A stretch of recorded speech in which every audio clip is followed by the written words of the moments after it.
Hello and welcome to another PA Matches cast. I'm Brian Perkis and this is the semifinals of the losers bracket of the Weakest Link tournament. Like the rest of the tournament, it's 3v3 and this is the Voices of War clan versus Lords of Truth. Voices of War made up of Sekuraz, Knub23 Kryo versus imnegro, Max, and Pt4h. So everybody's just going on with their normal opening build orders. We've got a vehicle factory from Kryo, air factory from Knub, and let's see, vehicle factory. Oh, now this is interesting. This is sekuraz has spawned here, trapped on this peninsula, but by Negro and Max. Oh, and Max is going air first, pumping out a bunch of fighters. So this is going to be really interesting for him. He's not going to have a whole lot of room to expand, and he's going to run into the other team real fast. Oh, let's see. Let's orient north. And so it's probably going to be a real good idea for him to. Oh, yep, and he's been scouted, so no hope of hiding.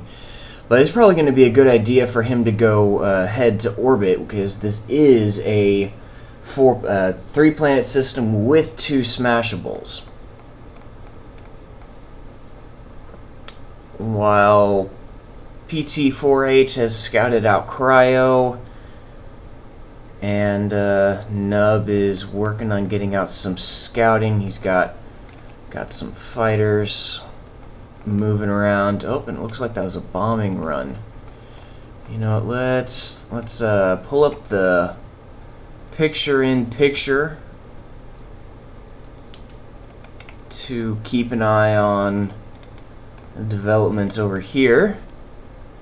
So Max, oh wow, there's another air factory. Max is going real hard air. I guess he's wanting to get those bomber snipes. They have been very powerful this tournament. I mean, take out, like I've been saying all tournament, take out one player and then it turns into a 3v2. Got a defensive line going up here from Kryo against Pt4h. One of the nice things about the lava planets, or bad things depending on your point of view, is all of this lava creates unpassable areas by land vehicles, so you can create some very tight choke points, put up some nice defensive lines like right over here, and it's going to be almost impossible for units to go through. Oh, we've got a little bit of a proxy base being set up over here. Some air fabbers claiming some of this metal from Negro. I'm white. Going up, and probably going to see some vehicle factories going up as well to get some raiding in on Knub, which they are aware that he is over there. Come on, there we go. But Voices of War is not aware of this little proxy base going up over here. Yep, and there's the vehicle factory. Not too much going on at this point. Everybody's just working on expanding and amassing forces. Got quite a bit of an air force over here from Max. Up, and there they go. Gonna be hitting this expansion from sekuraz, who has no anti-air coverage. Right now, with how powerful bumblebees are, it's generally a good idea to always have spinners go out and protect your fabricators as they expand. Otherwise, you're going to have this happen. Got a bunch of vehicle factories, or a bunch of units forming up here from sekuraz. Probably going to see some raiding going from him. I haven't seen any orbital yet, which is very, very interesting. Remember, we are... Oh, wow, nice raid coming out here from Kryo. up towards Pt4h's base. Already taken out several metal extractors and put Pt4h on the back foot, and it looks like they're going to be ignoring the base. Oh, and here come the bombers from Max. And there's only one spinner to protect that force, so that force is now doomed. And yeah, wow, those bombing runs. Another nice follow-up attack here from Kryo, but running into heavy resistance and that formidable commander. When you see that your opponent has got such heavy bombers, it is imperative that you just stop what you're doing and, well, do this. Build a bunch of air factories. Commander taking damage. Commanders got to be both commanders have to be careful that they don't overextend themselves. Either side could very easily move too far forward, take too much damage, and get destroyed. But it looks like Pt4h's commander is going to be fine. Those forces from Kryo are wounded or thinned out, and he's got some tanks coming in to help out.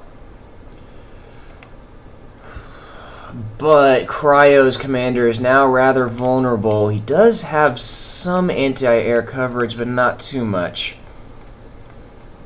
Scouting going out from Max. Scouting is just so important in Planetary Annihilation.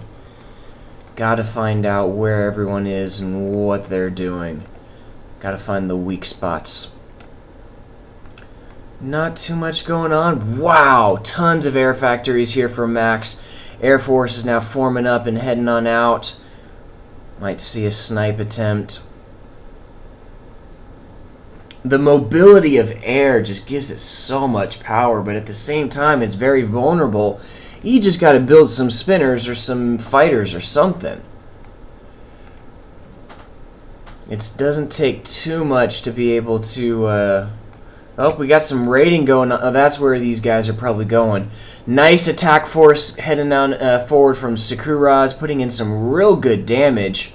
Taking out a bunch of metal extractors and moving on to factories, and then some energy and more factories here. Very vulnerable.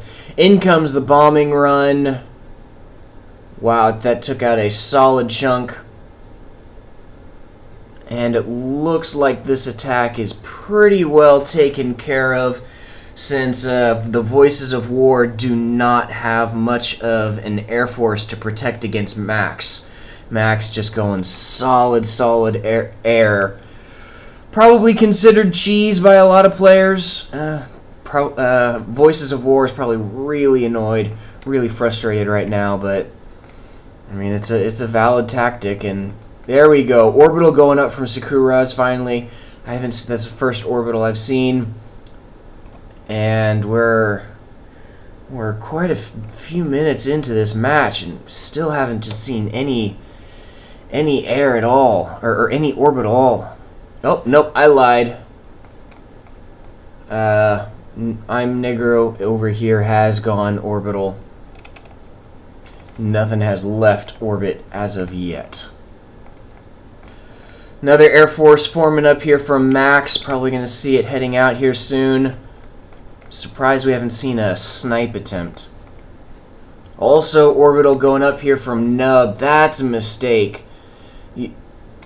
Like Advance, you only want to be building one advanced factory, one orbital factory at once. If all three teammates start building orbital, well, that's just a lot of wasted metal. You want to have only one player focus down on it. One player focus on orbital, and then one player focus on defense, one player focus on advanced or something like that. Number of combos, a number of options, but the point is you want one. Otherwise you've got a bunch of partially completed air factories. Another attack force heading on out from Sekuraz.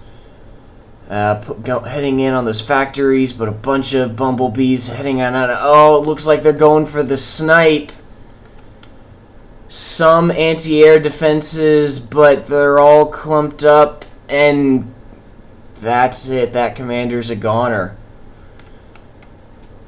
When your opponent's going orbital, when your opponent's going heavy air, you've got to adapt, deal with it, and fighters moving in to try and defend against that, but it's just too late. Looks like imnegro is in orbit with some orbital fabbers. So now it's turned into a 3v2. Got a bunch of forces here. They're just sitting around not doing much of anything. Let's zoom out to keep an eye on orbital. Look, okay, imnegro is now heading out to, and some nice scouting from Max. They now know that they're going into orbit. All of these units are just sitting here doing nothing. This would be a great opportunity for a pelter. Their bases are right up next to each other. There's a pelter, but that's just not far enough forward. They do have radar coverage. Nice raid over here on the side. Very nice. This is one of my favorite strategies. I call it the 1-2 punch, if you want to give it a cheesy name. You send a small attack on one side, and then once your opponent moves off to defend, you send a larger attack on another side. Now Kryo's forces are split. The commander is out in the open and vulnerable, and this might be the end of Kryo. Looks forces are he's got units moving in to intercept, but I don't know, it's going to be close. His army, very nice. His army can't get there in time to defend, so they're going on a counterattack, but I think this is the end of that commander. And if those units don't finish up, there he goes.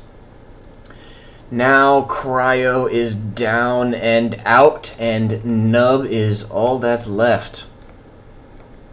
Got a teleporter going up. Let's swap this and take a look at the other planets. Teleporter here from imnegro, and teleporter up here from Knub.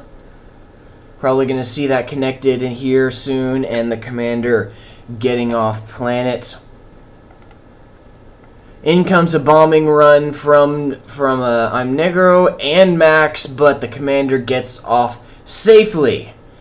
And even though this match is as good as over, looks like this is going to continue on. And it looks like Knub is just completely abandoning this planet. He's got all of his units getting out of dodge. That's an interesting move. As a general rule, you don't want to completely abandon the main planet, especially since you've got so much eco on this main planet. I mean, now there's nothing left to defend, and once what team is it? Lords of Truth. Once Lords of Truth realizes that Knub has abandoned this planet, they can go in and destroy all of this stuff at will. Let's take a look over here at Knife, Idle, Teleporter, and nothing else going on here on whatever this planet is, Fork. So let's zoom out so we can keep an eye on orbital transfers. Head on back to the main planet where the action is. Got an attack force heading on out from imnegro, as well as Pt4h's units heading on into that main base. They're going to be able to steamroll through here, no problem. And we've even got some orbital fabbers sitting up here and just sitting idle. And he's also wasting a lot of metal. He needs to use this metal quick before he starts losing it all, because that's going to be coming very shortly. Head on over to Fork. Deep space orbital radar going up. Very, very nice move. Keep an eye on orbital transfers and incoming units. Still nothing going on. Knife. Teleporter's finally been connected and being colonized. Head on back to the main planet. Wow, that's a large bumblebee force going straight for the teleporter. Or the orbital factory, and then the teleporter. Down goes the teleporter. Pt4H's land armies moving in and finishing off these factories.